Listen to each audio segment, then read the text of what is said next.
안녕하세요. Riding on the Korean wave. Welcome to Friday's edition of The Culture Wave. I'm Kwon So-hwa in Seoul. Explore with us Korea's culture from all aspects and stay up to date with K-entertainment with a special focus on K-dramas today, K-expos, K-travel, K-everything. Now joining me today is our co-host Bella Kim. Happy Friday, Bella. Happy Friday, So-hwa. And happy Friday to everyone joining us today on The Culture Wave. I'm Bella, here to co-host and fill you guys in with the latest K-entertainment news. And we are also today joined by Arirang's news features reporter Park Hyo-bin, not in the studio but elsewhere today. Hello, Hyo-bin. Hi, Hyo-bin. Good afternoon, So-hwa and Bella. So, Hyo-bin, it looks like you are at a very exciting place today. I think we can clearly hear some music in the background, so tell us where you are. That's right, So I'm standing in one of the most exciting places where people are enjoying the rhythm of sounds. So I'm coming to you from Yeongdong County, Chungcheongbuk-do Province, where Yeongdong World Traditional Music and Arts Expo is underway. It's also known as the Yeongdong World K-gugak Expo, with K-gugak meaning traditional Korean music. Yeongdong is famous as the hometown of Park Yeon, who systemized Korea's court music, so it has deep roots in traditional sounds. Here you can enjoy a wide variety of performances, everything from classic instruments to dynamic shows. One highlight is Pungmulnori, a traditional mix of drumming, dance, and parade, featuring traditional Korean instruments. There's also Bonanori, similar to a plate spinning show that's part of the UNESCO-listed Intangible Cultural Heritage Namsadang-nori. Alongside these traditional acts, there's also fusion K-gugak that combines Korean heritage with modern music, with more than 200 performances and busking sessions in total. Since this is Korea's very first national traditional music fair, people have flocked here from all across the country. Take a listen to what some visitors had to say. There are 33 of us here today for the Expo. It's bigger than I expected, and even at the entrance, we were saying how well it's set up. We'll look around some more. I've always loved traditional Korean music. I really loved it. The atmosphere was so lively, and I'll definitely come back if they hold it again. Wow, the energy looks amazing there. Now, since it is the World Traditional Music Expo, I'm guessing there are artists from other countries as well? I mean, that's a great point, Bella, because the Expo isn't just only about the Korean sounds. Even the slogan of this year's Expo is the fragrance of K-gugak coloring the world. Musicians from 30 countries, including China, Russia, and the Czech Republic, are sharing their instruments and performances, creating a true cross-cultural stage. The organizing committee says it hopes this exchange will broaden appreciation for world traditions and help K-gugak reach a wider global audience. Take a listen to what Executive Chairman had to say. The Expo is not only Korea's first, but also the first of its kind worldwide. Here, you can experience the past, present, and future of Korean traditional music and enjoy outstanding dance and music from 30 invited countries, all in one place. That sounds fantastic. And I mean, in a world where everyone knows about K-pop, Right. I think it's the best timing to also spread that traditional vibe out there. But Hyo-bin, how long will the Expo run? So the event runs until October 11th. So if you're interested in traditional music or sounds, I think it's the perfect place to be. That's all I have for now. Back to you, So-hwa. All right, thank you, Hyo-bin, for that wonderful coverage. Thank you, Hyo-bin.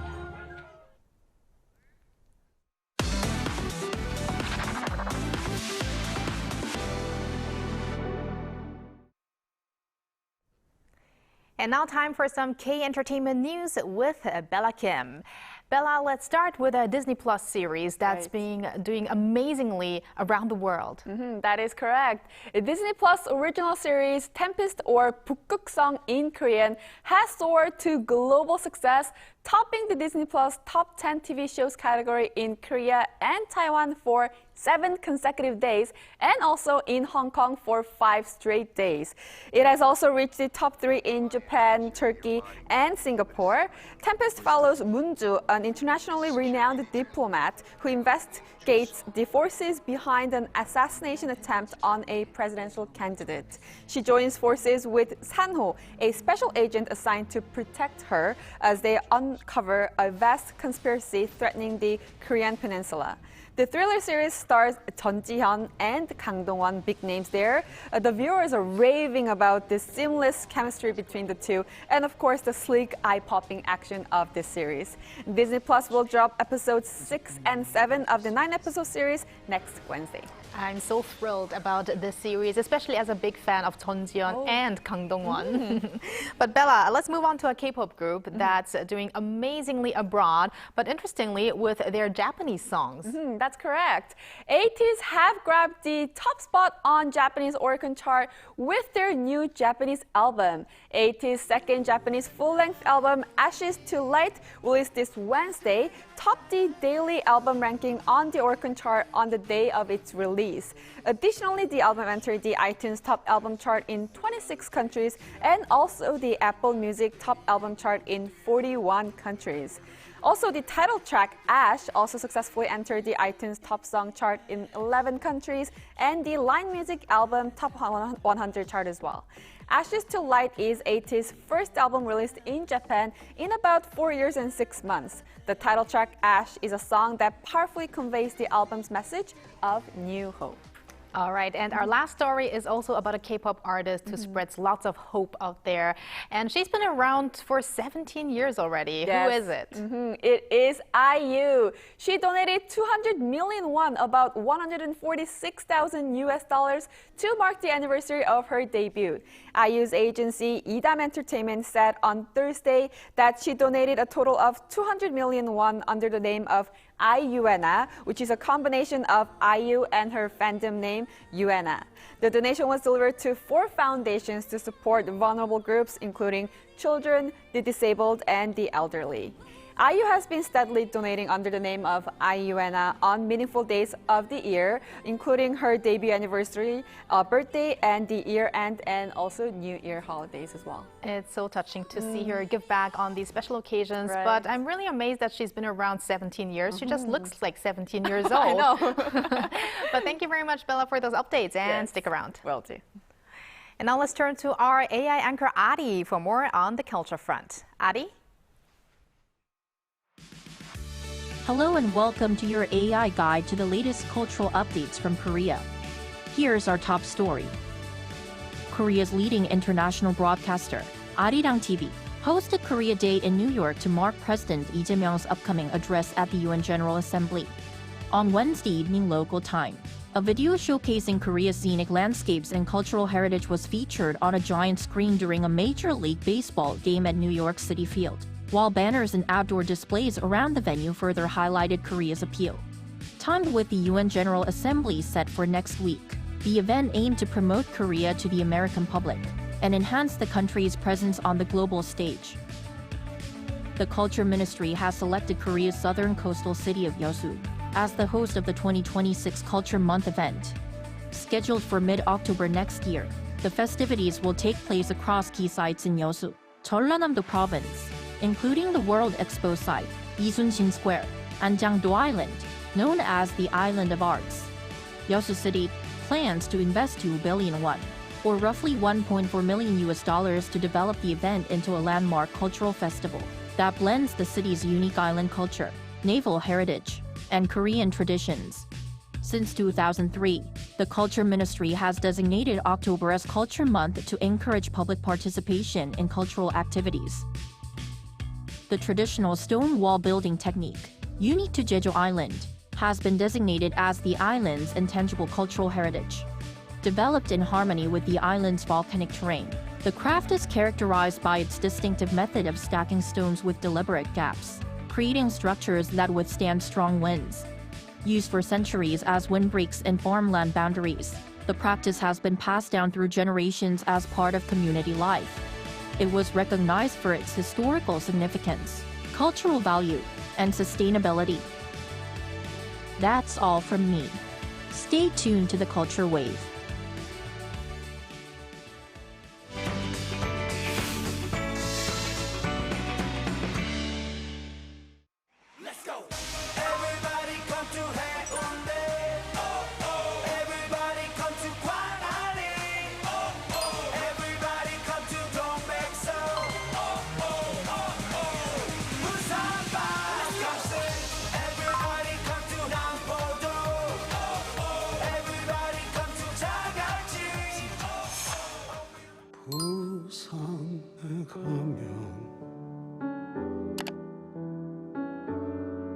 다시 너를 볼 수 있을까 고운 머리결을 흩날리며 나를 반겼던 그 부산역 앞은 참 많이도 변했구나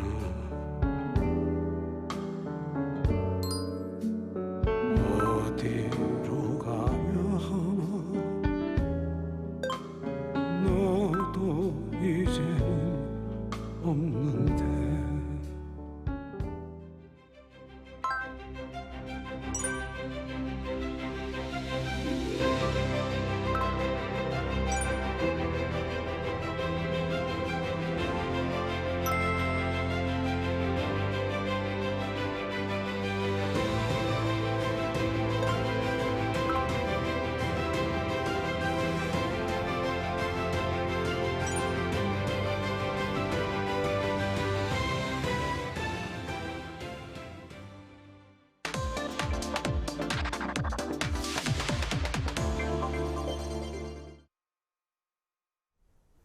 Korean period dramas that depict the country's contemporary or modern history have recently gained popularity on streaming platforms, not only domestically but globally. They are characterized by their use of actual historical events and the social ambience of that period. Let's find out with our culture critic, Professor Ji Hye-won at Kyung University. Hello, Professor Ji. Welcome back. Hi, Professor. Hello, good afternoon. Good afternoon. Now, first and foremost, when we talk about period dramas dealing with Korean contemporary history or modern history, which period are we talking about exactly? And also, what are the characteristics of that era? Okay, the period that divides modern Korean history is usually considered to be after independence from Japanese colonial rule in 1945. So although the past 8 years are recognized as modern Korean history, the period is sometimes divided into more detailed periods based on changes in political and social environments. For instance, the 1950s are defined as the first and second republics after the Korean War and the armistice. And the 1960s to the 1980s are the period of rapid economic development known as Third and Fourth Republics. So the period of time can be said to be a history of rapid change and gradual growth. So now let's talk a little bit more about recent productions that are set in those eras. So recently released K-dramas have grabbed attention not only domestically but also globally. So we're talking about Low Life, or in Korean, 파인 촌뜨기들, and Emma, which is also Emma in Korean. So please tell us about each of these productions and how they are doing right now. The Low Life, 파인 촌뜨기들 is a K-drama series based on the webtoon of the same name, written by Yoon Tae-ho and directed by Kang Yoon-sung, who has directed The Big Bet, Casino, and The Outlaws, 범죄도시, the first one. And this series released on Disney Plus in last July. Starring Yoo Seung-yong, Im Soo-jung, and Yang Se-jong, it ranked first among the most watched Korean original released on Disney Plus in 2025. And it also ranked high on charts in major overseas regions such as Japan, Taiwan, Hong Kong, and Turkey. And Emma is a story based on the early 1980s Korean 충무로 film industry, and especially it deals with the production process of the hit film Madame Emma, the real film. So, starring Lee Han-hee, Bang Hyo-rin, and Jin Sun-gyu. This series highlights the struggle and power structure faced by the female actors who experiences sexual objectification and speaks of women's solidarity and self-determination. It entered the top 10 of Netflix TV shows in several Southeast Asian countries, including Indonesia, Taiwan, Vietnam, Singapore, and Thailand. Wow, impressive. And I want to talk a little bit more about Low Life. As you mentioned, Low Life is based on Korean webtoon and is also the true story of treasure ship from the 1970s. Right. So what do you think kind of sets this apart from other webtoon-based dramas? Right, that's right. The Low Life is based on the webtoon that inspired by the real life incident when in 1975, a sunken 14th century Chinese ship was discovered at the coast of Sinan, South Korea. So although it is based on a webtoon, the fact that it is based on actual events, that makes the historical context in the work in that drama much more realistic. So this drama deals with the greed and selfishness of various group of people in search of treasure buried in the sea. So each character has their own story of longing for treasure, and although they are on the same boat, but the betrayer is repeated and creating an endless tension to the end, actually. So although, among others, the character of Yang Jung-suk, played by Im Soo-jung, who rose from an account clerk to the wife of the old chairman, so she actually completes an active woman character with stunning beauty and natural cleverness. So that the character shows the interesting imagery of the woman in the 1970s. Now, a very different story, but also featuring a very powerful woman. We're now going to talk about Emma. Now, as you mentioned before, it is a work that reinterprets Chungmuro of the 1980s and through a female perspective. And of course, Chungmuro, that was where the film industry really kicked off here in Korea. And at the time, R-rated films like Madame Emma or Emma Buin in Korean, those were a spectacle back then. So could you please compare Emma and Emma Buin or Madame Emma, and also the respective, the producers' respective aims behind these works? Because I think there are many people who are currently watching Emma but haven't watched Emma Buin. Of course, yes. Right, the Emma is a fictionalized version of the real-life production of Madame Emma, Emma Buin, the Korean famous R-rated film in 1980s. So in the 80s, the so-called 3S, sports, scream, sex policy was implemented to calm the political and social situation. So amidst this atmosphere, many films focused on sexual commercialization, and Madame Emma is one of the representative R-rated film that was produced in a series of 13 films from 1982 to 1990. So it was one of the famous films. So, but the character in the Netflix's Emma is not just the sexual object or overly feminine as the women in other 1980s films. So one of the main themes of Emma, Netflix's Emma, is solidarity and loyalty among women. So Hiran and Chue, the main characters, they respect and support each other, but they choose their own way, which they believe is right. So this is why the female characters in Emma conveyed refresh and meaningful messages in a male-dominated period of time, 1980s. So although it deals with the dark side of producing R-rated film, the story of self-protection,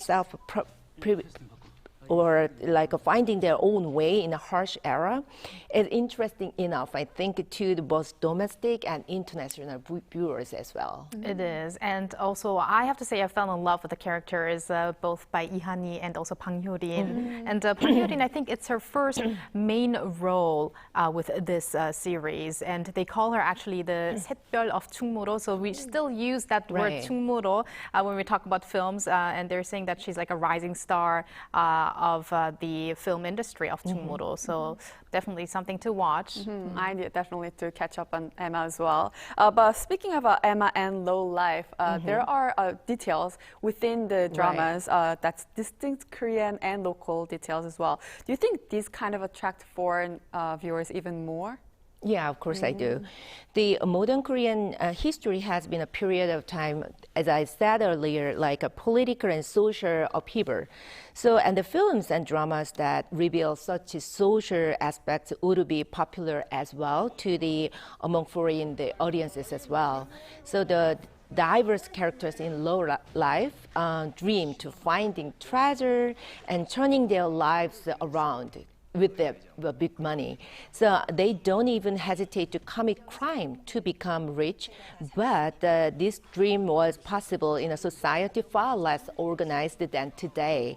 So it is like 1970s version of a Squid Game, I think. Yes, they like fight each other, but sometimes they collaborate to find their treasure, but they betray and repeat it again and again. So, and Emma does not simply discuss the process of making a film, but also critically discusses the unethical attitude of the government and those in power at the time toward the female actors.